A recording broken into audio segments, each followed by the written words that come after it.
11:30-12 మనిషి చనిపోతే ఆ నెక్స్ట్ డే ఈవినింగ్ వరకు కూడా ఆ క్రైమ్ సీన్ అసలు ప్రొటెక్ట్ చేయలేదు పోలీసులు. ఆ ప్లేస్ కు వెళ్ళారు అని తీసుకొచ్చారు కానీ అక్కడ సాక్ష్యాలు ఉంటాయి, ఆధారాలు ఉంటాయి. అది హత్యని చాలా మంది అంటున్నారు, యాక్సిడెంట్ ఏదో మనకి తెలియదు. ఎవరైనా వచ్చేస్తే సహజంగా ఎవరిని రానిరు, ఈ ప్లేస్ కి మీరు ఎవరు రావద్దు, మీ పాదముద్రలు పడతాయి, ఇక్కడ మీ చేతికి సంబంధించిన ఫింగర్ ప్రింట్స్ పడతాయి, ఎవరు రావద్దు అంటారు. అరే తిరణాలకు వచ్చినట్టు వచ్చారు జనం, దాని చుట్టూ ఒక దారం కట్టింది లేదు, అక్కడ ముగ్గు పోసింది లేదు, ఇక్కడికి రావద్దని ఏదన్నా బార్కెట్లు అడ్డం పెట్టింది లేదు. 24 గంటలు సాక్ష్యాధారాలు మాయమవుతాయా కావా అని చెప్పి నేను అడుగుతా ఉన్నా.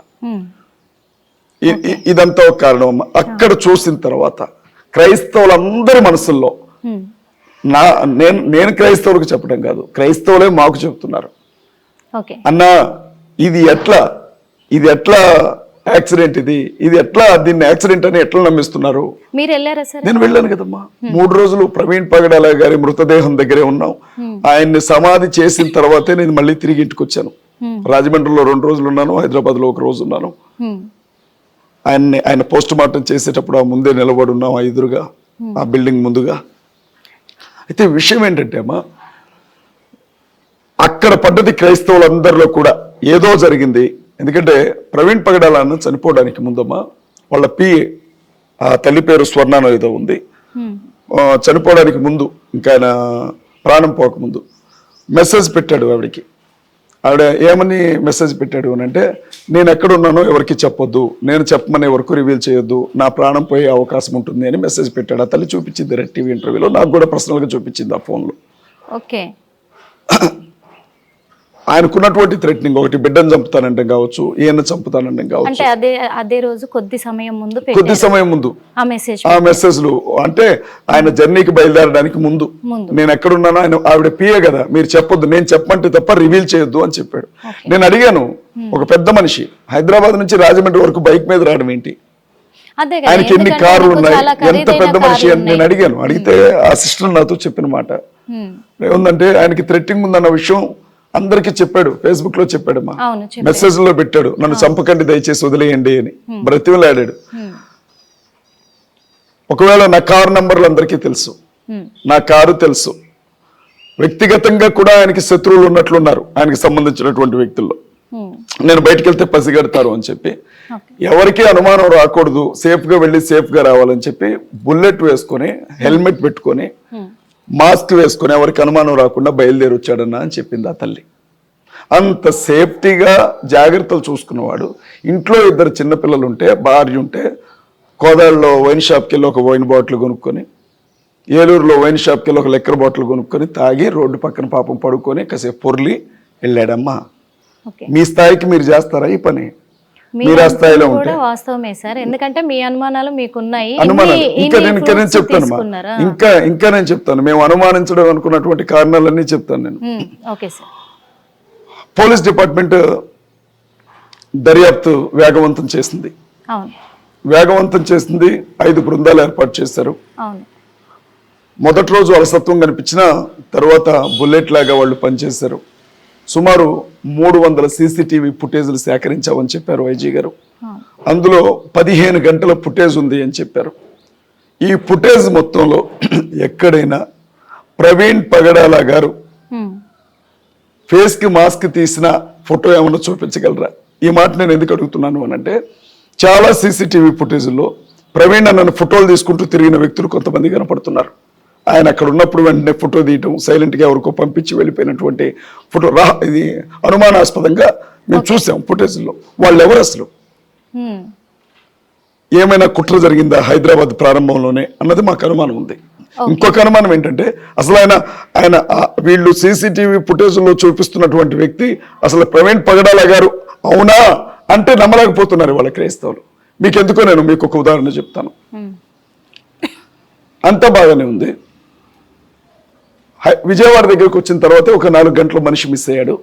ఏమైపోయింది, ఆ మనిషి ఎక్కడున్నాడు అని చెప్పి ఇన్వెస్టిగేషన్ స్టార్ట్ చేశారు. చివరికి రామవరపాడు జంక్షన్ దగ్గర ఆ మనిషి ఆగిపోయాడు, పక్కనే ఉండే పార్క్లో ఒక 3 గంటలు రెస్ట్ తీసుకున్నాడు అన్న విషయం బయటకు వచ్చింది. అప్పుడు మన మీడియా ఛానల్స్కి సంబంధించినటువంటి ఒక వ్యక్తి డైరెక్ట్గా అక్కడ ట్రాఫిక్ ఎస్ఐ సుబ్బారావు గారి దగ్గరికి వెళ్ళాడు.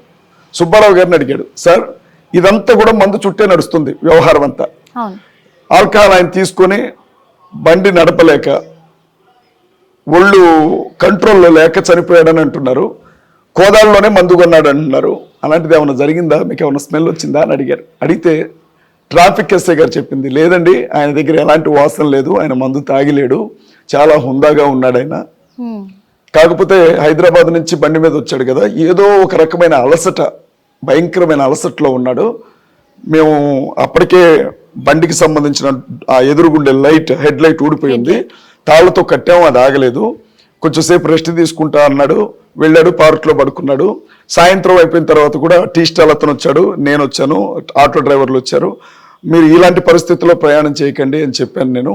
టీ తాగడానికి టీ ఇచ్చాం కొంచెం, 2 బుక్కలు టీ తాగి దాన్ని పక్కన పడేసాడు. వాటర్ బాటిల్ ఇస్తే ముఖం కడుక్కున్నాడు అని అన్నారు.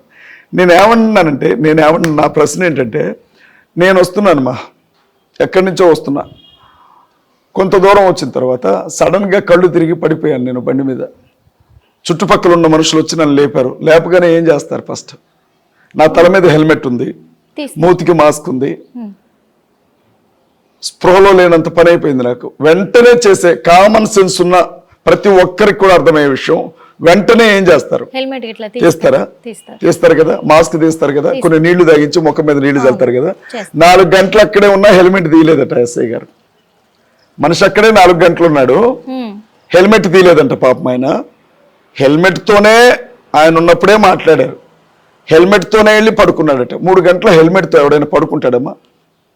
సహజంగా ఒక 10 కిలోమీటర్లు ఎండలో జర్నీ చేసి వచ్చాను నేను, తలలో చెమట్లు పోస్తూ ఉంటాయి.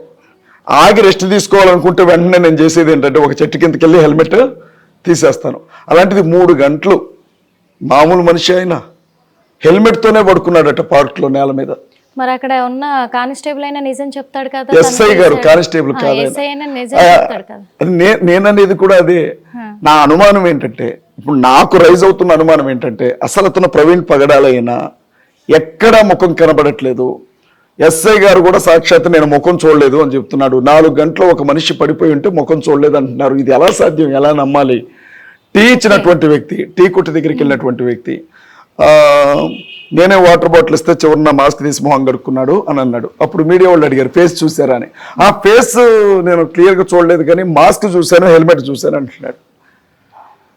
ఇప్పుడు నెక్స్ట్ డే నుంచి సోషల్ మీడియాలో ఇంకొక టాపిక్కే లేదు, ప్రవీణ్ పగడాల గారి మరణం తప్ప ఇంకొక టాపిక్ లేదు. పెట్టినా కూడా ఎవడు చూడట్లే. ఇవాళ ఆయన ఫోటో వేశారు, విజువల్స్ వేశారు, బండి గురించి చెప్తున్నారు, హెల్మెట్ గురించి చెప్తున్నారు. ఇన్ని చెప్తుంటే ఎస్ఐకి తెలియదమ్మా, అరే ఇతనే కదా ఇక్కడ కూర్చుంది, ఇతనికే కదా మనం చేసింది, 4 గంటలు ఏడే ఉన్నాడు కదా అని ఎస్పీకి చెప్పడా, ఐజీ గారికి ఇన్ఫార్మ్ చేయడా? ప్రమోషన్ వస్తుంది కదా, పెద్ద కేసుని ఛేదించినట్లు. టీ షాప్ అతను వెళ్ళి అడిగితే, మరి నువ్వు ఎందుకు చెప్పలేదయ్యా, రోజు ఇదే విషయం కదా, అన్ని ఛానల్స్ మొత్తుకుంటున్నాయి కదా అని అంటే, హెల్మెట్ చూసి గుర్తుపట్టాను అంటండి. అసలు మనిషేనమ్మవాడు, హెల్మెట్ చూసి గుర్తుపట్టాడు చెప్తున్నాడు. అదే చెప్తున్నాడు. మరి అసలు ఏం మాట, అలాంటి హెల్మెట్లు ఉండవా? అంటే ఒకటే హెల్మెట్ తయారు చేసిందా కంపెనీ? అలాంటి హెల్మెట్లు ఉండవా? ఒకవేళ ఇది ప్రణాళికాబద్ధంగా జరిగినటువంటి కుట్రపూరితమైన హత్య అయి ఉంటే అక్కడ ఉన్నది వేరే వ్యక్తి అని మేము అంటున్నాం. వేరే వ్యక్తి అని మీరు అంటున్నారు. మా అనుమానం, కన్ఫర్మేషన్ కాదు, మా అనుమానం. ఆ దిశగా కూడా మీరు ఇన్వెస్టిగేషన్ చేయాలి కదా. ఖచ్చితంగా. ఇదొక విషయం తల్లి. రామవరపాడులో 4 గంటల కథ ఇది చూసారు కదా. రామవరపాడులో 4 గంటల కథ. ఆ సీసీటీవీ ఫుటేజ్లో ఉన్న వ్యక్తి కావచ్చు, అక్కడ కూర్చున్న వ్యక్తి కావచ్చు, ముఖం కనపడకుండా జాగ్రత్త తీసుకుంటున్నాడు ప్రతి చోట కూడా. ఈ విషయాన్ని మీరు గమనించాలి. ఇది క్రియేట్ చేశారా ఎవరైనా, పక్కా ప్లాన్డ్ గా జరిగిందా ఇది అనేది నాకు తెలియదమ్మా. ఇంకొక విషయాన్ని నేను మీతో చెప్పాలి. ప్రవీణ్ అన్న ఎక్కడైతే పడుకొని ఉన్నాడో పార్క్, ఆ మొదట వచ్చిన ఫోటోకి అక్కడ ఉన్న పార్క్ అసలు సంబంధమే లేదు. వెనక చెట్లు, చామ, పెద్ద అన్ని ఉన్నాయి. ఈయన చూపించినటువంటి ఫోటోలో వెనక ఒక ట్రాక్, ఖాళీ స్థలం అదంతా ఉంది, అసలు సంబంధం లేదు. ఇట్లా క్రైస్తవ రెస్ట్ తీసుకున్న ప్లేస్ వేరు, చూపించిన ప్లేస్ వేరు. ఇప్పుడు ఈ కథలన్నీ అయిపోయాయి తల్లి. సీసీటీవీ ఫుటేజ్ కొన్ని చూపించారు.